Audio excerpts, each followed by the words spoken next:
Hi అండి, అందరికీ నమస్తే. నేను మీ మాధురి దివ్వల. యాక్చువల్గా నేను దువ్వాడ శ్రీని ఇంట్లో ఉన్నానని అందరూ వీడియోస్ పెడుతున్నారు. దువ్వాడ శ్రీని ఇంట్లో నేను లేను. నా ఇంటికే వాణి వాళ్ళ పిల్లలు అందరూ వచ్చి అలా చేస్తున్నారు. నేను ఇదివరకే మీ అందరికీ చెప్పాను, నేను శ్రీని గారికి ఒక 2 crores అమౌంట్ వరకు అప్పిచ్చానని చెప్పాను. అండ్ రీసెంట్గా కూడా తనకి డబ్బులు అవసరమైతే ఇంకో 50 lakhs కూడా ఇచ్చాను. సో ఇవన్నీ నేను ఎప్పుడు కూడా ఆశించి ఇవ్వలేదని కూడా చెప్పాను మీ అందరికీ ముందే.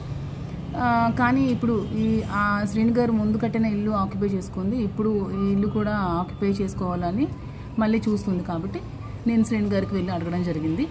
అడిగినప్పుడు శ్రీని గారు, నేను నీకు అన్యాయం చేయడం ఇష్టం లేదు, నేను ఈ అమౌంట్ తిరిగి ఇచ్చే స్థితిలో లేను, కాబట్టి ఇది నా సెల్ఫ్ అక్వైర్డ్ ప్రాపర్టీ, నా కష్టార్జితం, సో నేను నీకు రిజిస్ట్రేషన్ చేసేస్తానని చెప్పడం జరిగింది. సో నేను లాయర్లకి వాళ్ళకి కూడా కనుక్కున్నాను, సెల్ఫ్ అక్వైర్డ్ ప్రాపర్టీ ఎవరెవరికైనా అమ్మొచ్చు అని చెప్పారు. సో శ్రీని గారు నాకు నిన్న 11:40కి రిజిస్ట్రేషన్ చేయడం జరిగింది. ఇది దాని డాక్యుమెంట్.